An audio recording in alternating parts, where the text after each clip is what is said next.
Assalamualaikum warahmatullahi wabarakatuh. Waalaikumsalam. Innal hamdalillah nahmaduhu wa nasta'inuhu wa nastaghfiruhu wa nastahdihi wa na'udzu billahi min shururi anfusina wa min sayyiati a'malina. May yahdihillahu fala mudilla lahu wa may yudlilhu falan tajida lahu waliyyan mursyida. Asyhadu an la ilaha illallah wahdahu la syarika lah wa asyhadu anna Muhammadan abduhu wa rasuluhu sallallahu alaihi wasallam la nabiyya ba'da wa ba'd. Alhamdulillah, puji dan syukur kehadirat Allah Subhanahu wa taala atas segala karunia yang Allah berikan kepada kita. Mudah-mudahan karunia demi karunia bisa kita tunaikan rasa syukurnya. Mudah-mudahan bertambah usia kita, bertambah baik pula rasa syukur kita kepada Allah Subhanahu wa taala. Karena janji Allah itu pasti, la in syakartum la azidannakum. Sungguh jika kalian syukuri, maka akan aku tambah nikmatku pada kalian. Kemudian salat serta salam kepada qudwah dan uswah sana kita itu Nabi Muhammad sallallahu alaihi wasallam. Allahumma salli wa sallim alaihi. Nabi yang kita cintai dan Nabi yang kita sayangi. Dan mudah-mudahan cinta dan sayang kita membuat kita menampakkan buktinya dalam kehidupan ini. Siapapun yang cinta dan sayang kepada sesuatu akan sering menyebut namanya. Siapapun yang cinta dan sayang kepada sesuatu akan membelanya. Maka mudah-mudahan pembelaan kita dan menyebut nama Nabi Muhammad SAW selalu kita lakukan dalam kehidupan kita. Allahumma salli wa sallim alaihi. Baik, di antara rukun iman yang wajib untuk kita yakini adalah iman kepada hari akhir. Dan beranjak daripada hadis yang sampai kepada kita, hadis Jibril alaihissalam, ketika Jibril datang kepada Rasulullah SAW dalam bentuk rupa manusia, sebagaimana terdapat dalam hadis yang kedua dalam kitab Al-Arba'in An-Nawawiyah, 42 hadis yang menjadi panduan bagi kita bersama. Maka kemudian datanglah Jibril kepada Rasulullah SAW lalu bertanya tentang beberapa hal. Di antaranya adalah fa akhbirni anil iman. Maka kemudian Rasulullah SAW menjawab, antumina billahi wa malaikatihi wa kutubihi wa rusulihi wal yaumil akhiri wa tu'mina bil qadari khairihi wa syarrihi. Di antara keimanan yang perlu untuk kita perkuat adalah iman kepada hari akhir. Disinilah letak kelebihannya orang Islam. Disinilah letak kelebihannya orang beriman. Karena kalaulah dia mendapati kesusahan di dalam hidupnya, kalaulah dia dizalimi oleh orang lain, maka dia tidak akan pernah dendam karena dia tahu kalaulah di permukaan bumi orang yang berbuat zalim kepadanya tidak mendapatkan balasan, dia yakin seyakin-yakinnya akan ada hari akhir tempat pembalasan bagi orang tersebut. Maka inilah kelebihan orang beriman ketika dia tahu bahwasanya kelak akan ada kehidupan setelah kehidupan sekarang. Kelak akan ada kehidupan setelah kematian yang dia temui. Maka syiar yang selalu dikemukakan oleh orang beriman dalam kehidupannya adalah ish kariman, hiduplah mulia, au mut syahidan, atau meninggallah dalam keadaan syahid. Karena dua-duanya adalah kemuliaan. Yang pertama kemuliaan ketika dia hidup, yang kedua kemuliaan ketika dia meninggal. Maka tidak akan pernah ada seorang pun mukmin yang akan berkeluh kesah dalam kehidupannya karena dia tahu kalaulah ada kesusahan yang dia temui dalam kehidupan dunia ini, akan tetapi dia penuh dengan kesabaran, maka dia tahu balasan nantinya di kehidupan berikutnya adalah balasan yang sangat luar biasa. Dan balasan bagi orang yang sabar sangatlah luar biasa. Begitu juga dalam kehidupan COVID-19 yang kita hadapi sekarang ini, pandemi yang melanda seluruh dunia, maka kita akan mengatakan, kalaulah ada sedikit kesusahan yang kita temui, lalu kita hadapi dengan penuh kesabaran, maka kehidupan selanjutnya adalah kehidupan akhirat yang akan menjanjikan tidak pernah ada sedikit pun kesusahan di dalamnya. Maka pintu pertama yang akan kita masuki berkaitan dengan kehidupan hari akhir adalah alam barzakh. Alam barzakh adalah pembatas antara kehidupan dunia dengan kehidupan akhirat. Walaupun dalam masalah ini terdapat perbedaan pendapat di kalangan ulama, akan tetapi manhaj Ahlus Sunnah wal Jamaah adalah bahwasanya di alam kubur terdapat nikmat dan terdapat siksa. Bahwasanya di alam kubur seseorang akan diazab atau juga diberi nikmat. Kalaulah kebaikan yang dia lakukan dalam kehidupan dunia, maka insya Allah kebaikan juga yang akan ditemuinya dalam kehidupan alam barzakhnya. Kalaulah keburukan yang paling banyak dilakukannya dalam kehidupan dunia, maka keburukan juga yang akan ditemui di alam barzakhnya sebelum datang nanti pengaliran Allah Subhanahu wa taala. Maka alam barzakh, ketika seseorang dikubur, maka dia mendapatkan balasan baik ataupun buruk. Dan kalau kita pakai logika dalam masalah ini, kalaulah ada orang yang mencangkul, setelah 10 hari orang meninggal, lalu kemudian dibongkarlah kuburannya, lalu dia tidak mendapatkan hal tersebut, maka kita katakan, disinilah fungsi iman. Walaupun secara kasat mata kita tidak pernah melihat ada orang yang disiksa dalam kuburannya, pakaiannya tidak koyak-koyak dan seterusnya, akan tetapi kita sangat yakin bahwasannya di alam barzakh akan ada nikmat dan akan ada juga siksa. Maka bagi anak yang ditinggalkan oleh orang tuanya, bagi orang tua yang telah mendahului kehidupan anaknya, jangan pernah sampai lupa bahwasanya alam barzakh adalah alam yang akan dihadapi oleh orang tua, yang akan bisa membantu orang tua di antaranya adalah selain amalannya adalah amal anak-anaknya, doa anak-anaknya. Maka kalaulah ada di antara kita pada kondisi pandemi sekarang ini, COVID-19 yang melanda seluruh dunia, kita susah, akan tetapi jangan pernah lupakan kesusahan orang tua. Kesusahan orang tua bukan hanya membesarkan anaknya. Kesusahan orang tua juga adalah ketika dia mengingat anaknya susah, maka dia akan merasakan kesusahan. Maka berhubunglah terus dengan orang tua. Telefonlah dahulu selalu orang tua kita. Dan ketika kita mendapati orang tua yang sudah meninggal dunia, maka berikanlah doa-doa terbaik selalu untuk orang tua kita. Jangan sampai sibuknya kita dengan anak dan istri membuat kita lupa ada tanggung jawab seorang anak kepada orang tua. Jangan sampai sibuknya seorang istri dengan suami dan anak-anaknya membuat dia lupa bahwasanya ada orang yang lebih khawatir terhadap dirinya, yaitu orang tua yang sangat dicintainya. Jadikanlah doa-doa terbaik kita untuk orang tua yang sudah meninggal ataupun yang masih hidup. Dan pembahasan kita di alam barzakh, bahwasanya ketika orang-orang yang mengantar mayat ke kuburan kemudian sudah pergi, maka tidak lama kemudian, hanya dalam hitungan beberapa saat saja, malaikat akan bertanya kepada si mayat. Maka disinilah letak keimanan kita. Iman penuh keyakinan bahwasanya setiap kita akan mendapati nikmat ataupun siksa di alam kubur. Maka di antara doa yang diajarkan oleh Rasulullah SAW kepada kita adalah Allahumma ja'al qabrahu raudatan min riyadil jannah. Ya Allah, jadikanlah kuburannya taman di antara taman-taman surga. Berikutnya yang tahapan berikutnya yang akan kita hadapi setelah alam barzakh, yaitu al-ba'ats wan nusyur. Kita akan dibangkitkan oleh Allah Subhanahu wa taala, siapapun kita. Mulai sejak Nabi Adam dahulunya sampai kepada umat terakhir akan dibangkitkan oleh Allah Subhanahu wa taala. Maka kemudian para sahabat juga pernah bertanya, ketika dibangkitkan tersebut dengan sangkakala, dengan tiupan malaikat, dan kita dalam hal ini imanlah yang membuat kita yakin. Kalau timbul pertanyaan seberapa besar sangkakala yang akan ditiup oleh malaikat, seberapa banyak tiupan yang ada dan seterusnya, kalaulah yang kita pakai logika, maka dalam masalah ini akan banyak was-was dalam diri kita. Akan tetapi kalaulah iman yang melandasinya, maka kita yakin, seyakin-yakinnya apa yang dikatakan Allah dalam Al-Quran, apa yang dikatakan oleh Rasulullah SAW dalam hadis yang sahih yang sampai kepada kita, pasti akan kita temui.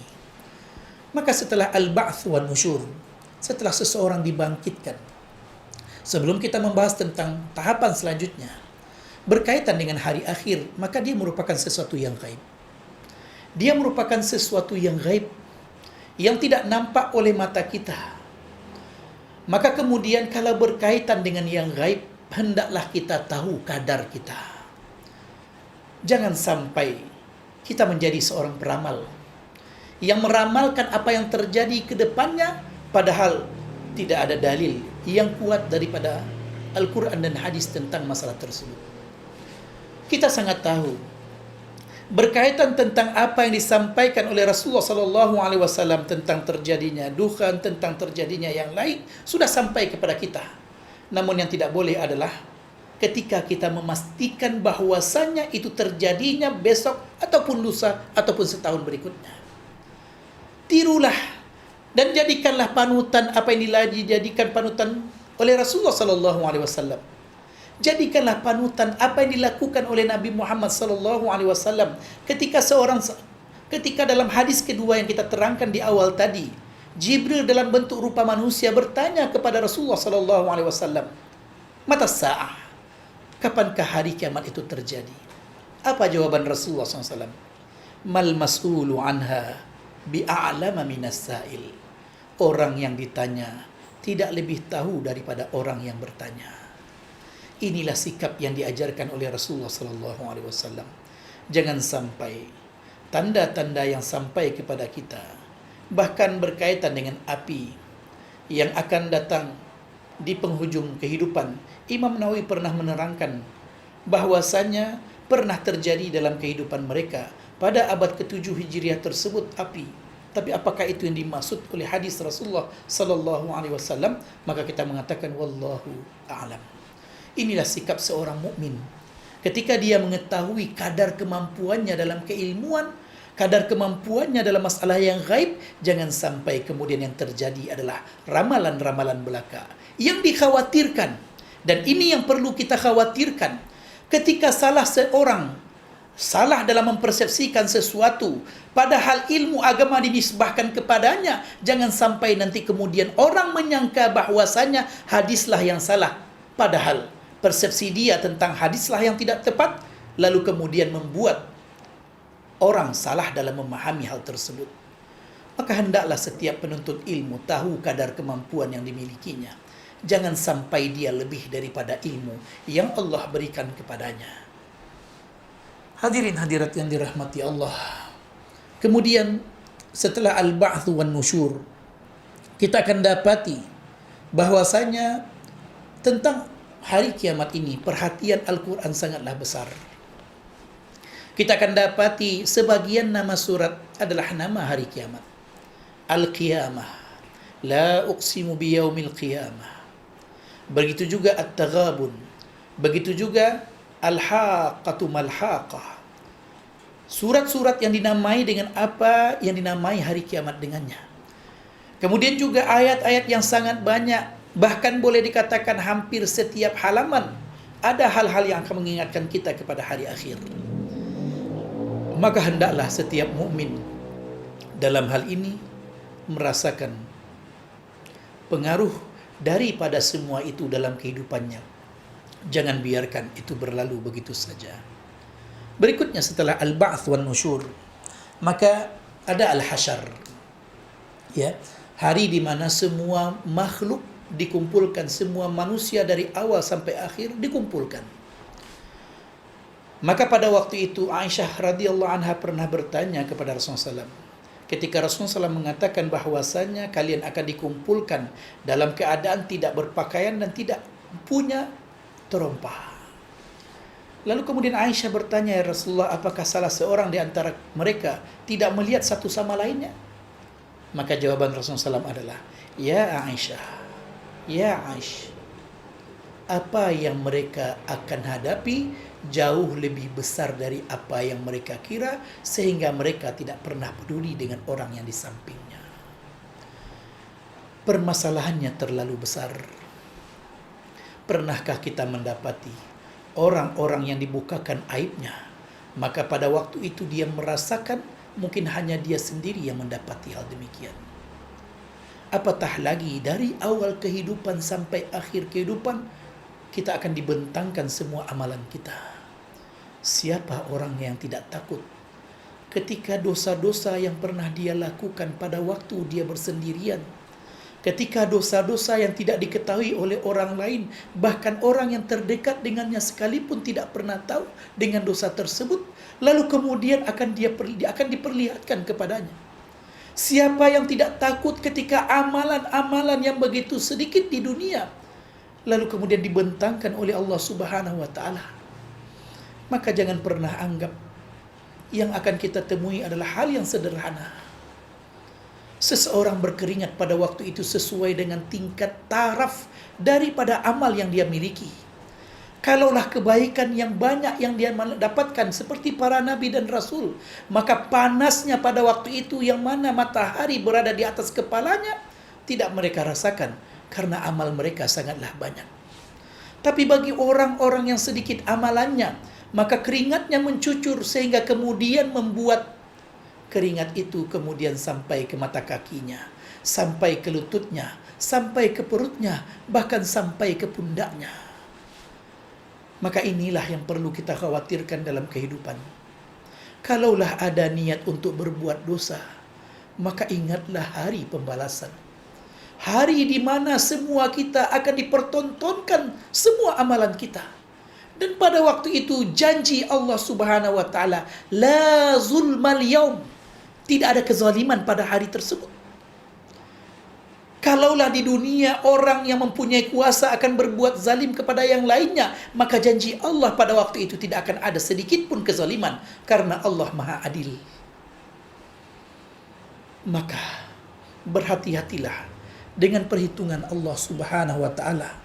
Setelah al-hasyar, maka kita akan dihadapkan pada satu tahapan berikutnya. Kita akan lewat di sebuah telaga, dan semua nabi mempunyai telaga. Dan telaga Nabi Muhammad sallallahu alaihi wasallam yang dinamakan dengan telaga Al-Kautsar, Al-Haud, yang diterjemahkan dengan telaga Al-Kautsar. Setiap nabi mempunyai telaga, maka Nabi Muhammad SAW menjamin siapapun yang minum di telaga tersebut, dia tidak akan pernah merasakan haus selama-lamanya. Bahkan Rasulullah SAW mengatakan kepada umatnya, aku tunggu kalian di telagaku.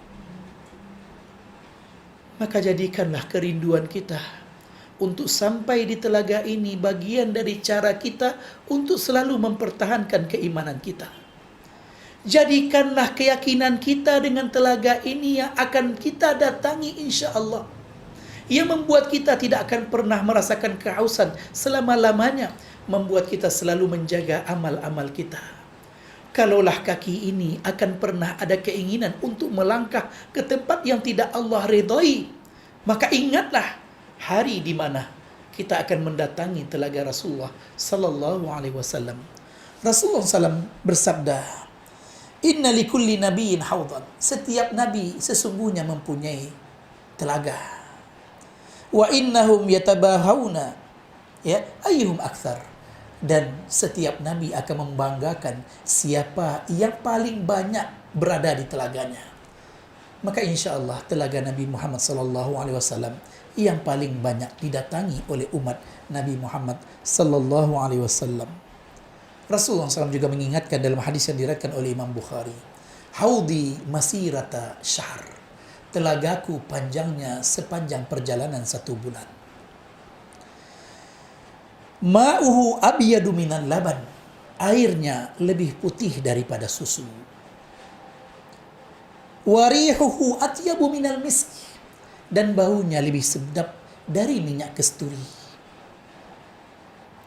Wa kizanuhu kanujumis sama. Dan gayung tempat untuk mengambil air banyak sekali seperti bintang bertaburan. Man syariba minha fala yazma abada. Siapa yang minum daripada telaga tersebut tidak akan pernah haus lama-lamanya.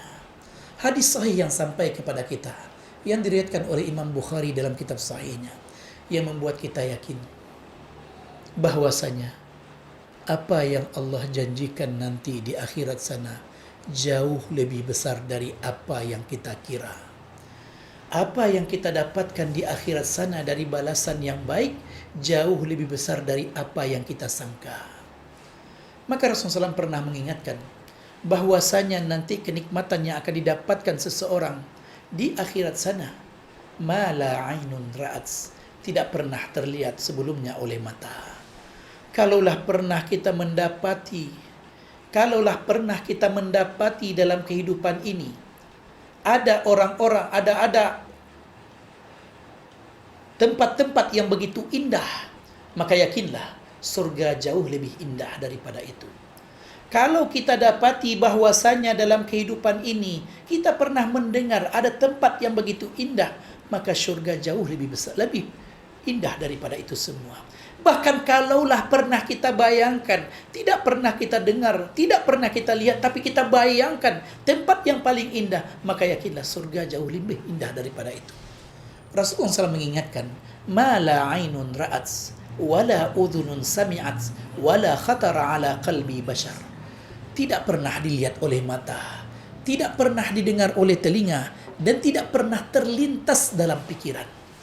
Oleh karenanya, hadirin hadirat yang dirahmati Allah, ini berikutnya, setelah al-hasyar, ada lagi yang namanya syafaat. Ya, ada yang namanya syafaat, bahwasanya Allah Subhanahu wa taala memberikan izin kepada orang-orang tertentu untuk memberikan syafaat kepada yang lain. Dan syafaat yang paling tinggi dan paling agung adalah syafaat yang hanya dimiliki oleh Nabi Muhammad sallallahu alaihi wasallam. Ketika hari kebangkitan tersebut, orang sudah lama menunggu, maka datanglah orang kepada Nabi Adam sambil mengatakan bahwasanya beliau adalah nabi yang pertama, insan yang pertama yang Allah turunkan. Akan tetapi Nabi Adam mengatakan bahwasanya kesalahan yang beliau lakukan membuat beliau tidak memiliki hal tersebut. Maka datanglah kemudian juga kepada Nabi Musa, datang kepada Nabi Ibrahim, datang kepada Nabi Isa, dan ketika datang kepada Nabi Muhammad SAW, ketika semua Nabi mengatakan itu bukan wewenang mereka, maka para Nabi Muhammad SAW mengatakan itu adalah apa yang Allah berikan kepada Nabi Muhammad SAW. Maka berbahagialah kita umat Nabi Muhammad SAW yang telah diberikan banyak kelebihan oleh Allah Subhanahu wa taala. Mudah-mudahan kita mendapatkan syafaat daripada Nabi Muhammad sallallahu alaihi wasallam. Di antara syafaat yang didapatkan adalah syafaat orang tua, syafaat anak-anak yang hafal Quran. Anak-anak yang hafal Quran diberikan kepada orang tuanya. Ada syafaat orang yang syahid di jalan Allah diberikan kepada keluarga dan terdekatnya, dan banyak lagi hal demikian. Karena waktu yang membatasi kita. Berikutnya adalah hisab. Ada perhitungan yang akan kita dapatkan. Semua amal-amal kita akan diperhitungkan oleh Allah Subhanahu wa taala. Dan kemudian ada mizan, ditimbanglah amalan tersebut. Maka ingatlah ayat yang sering kita baca, "Faman ya'mal mithqala dzarratin khairan yarah, wa man ya'mal mithqala dzarratin syarran yarah." Barang siapa yang beramal kebaikan, maka dia akan mendapati kebaikan tersebut. Begitu juga kalaulah yang dilakukan adalah keburukan, maka dia juga akan mendapatkan balasan keburukan. Maka berikutnya ada sirat.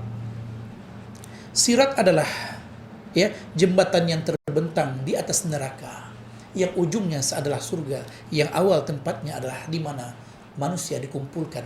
Maka pada saat itu semua kita pasti melewati sirat. Ada orang yang begitu kencang larinya di atas sirat tersebut, walaupun sebenarnya sangatlah tipis, sangatlah kecil jalan yang mesti kita jalani. Tapi yang menentukan bukanlah kepandaian kita, akrobat kita, akan tetapi yang menentukan adalah amal-amal kita. Kalaulah amalannya amalan yang sangat luar biasa, maka insya Allah perjalanannya begitu cepat.